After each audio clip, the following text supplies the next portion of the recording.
পরিকল্পিত পার্কিং ব্যবস্থা না থাকায় অটোরিকশার কারণে যানজটে নাকাল পিরোজপুরবাসী। প্রায় ১৫০ বছর আগে প্রতিষ্ঠিত এই পৌরসভার পরিকল্পিতভাবে রাস্তাঘাটের উন্নয়নই হয়নি, ফলে দিন দিন যানজটে বিপর্যস্ত শহরবাসী। বিশেষ করে সকাল থেকে হাজারো অটোরিকশা এই পৌর শহরের যেখানে সেখানে পার্কিং করে রাখায় এ যানজট ধারণ করে ভয়াবহ আকার। ট্রাফিক ব্যবস্থা সংস্কারের মাধ্যমে সড়কে শৃঙ্খলা ফেরানো জরুরি মনে করছে সাধারণ মানুষ। পিরোজপুর থেকে জুবাইর আল মামুনের তথ্যচিত্রে ডেস্ক রিপোর্ট। ১৯৮৪ সালে পিরোজপুর মহকুমাকে রূপান্তর করা হয় জেলায়। এর আগে ১৮৮৫ সালে মর্যাদা পেয়েছিল পৌরসভার, তাই এটি প্রাচীন পৌরসভার মধ্যে অন্যতম। কিন্তু সঠিক পরিকল্পনার অভাবে শহরটির রাস্তাঘাটের উন্নয়ন হয়নি, উল্টো রাস্তার উপরে ভ্যানে দোকান বসিয়ে যানজট আরও বাড়িয়েছে। শহরের এই যানজট কমাতে প্রয়োজন সঠিক পরিকল্পনা, রাস্তা প্রশস্ত করা ও যেখানে সেখানে পার্কিং বন্ধ করা। ট্রাফিক ব্যবস্থা সংস্কার করে শহরের মধ্যে অটোরিকশা চলাচল নিয়ন্ত্রণ করতে পারলে যানজট কমে যাবে বলে মনে করেন স্থানীয়রা।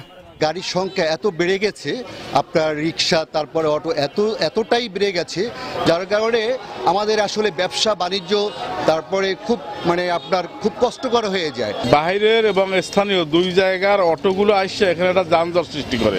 এই সৃষ্টি করার কারণে এই অত্র এলাকার লোকের জন্য যাতায়াতের খুব ক্ষতি হয়। পিরোজপুর শহরটি খানিকটা ছোট, আর যানজটের প্রধান কারণ সরু রাস্তায় যাত্রীর অপেক্ষায় দাঁড়িয়ে থাকা অটোরিকশা। রাস্তাগুলো এমন একটি অবস্থা যে এক লেনে গাড়ি চলাই মুশকিল, সেখানে তারা দুই পাশে সারিবদ্ধভাবে বসে থাকে। এই সরু রাস্তা থাকার কারণে সাধারণত এই জ্যামগুলান প্রতিনিয়ত সকাল থেকে একদম রাত্র ৮টা পর্যন্ত ৯টা পর্যন্ত এই জ্যামটা লেগেই থাকে। এদিকে ট্রাফিক ব্যবস্থা ঢেলে সাজিয়ে সড়কের শৃঙ্খলা ফিরিয়ে আনা হবে বলে জানান এই পুলিশ সুপার। এখানে রাস্তাঘাটগুলো খুব ন্যারো, এই জন্য আমি ট্রাফিক ব্যবস্থাপনা বিশেষ করে ট্রাফিক বিভাগকে আমি একটু ঢেলে সাজানোর চেষ্টা করছি। যত পার্কিং, সেই পার্কিংটাকে আমরা পার্কিং যাতে না করতে পারে সেই ব্যবস্থা আমরা গ্রহণ করব। দ্রুত ট্রাফিক ব্যবস্থার উন্নয়নের পাশাপাশি যানবাহন চলাচলে শৃঙ্খলা ফিরিয়ে আনবে সংশ্লিষ্ট প্রশাসন, এমনটাই দাবি শহরবাসীর। Global television news desk.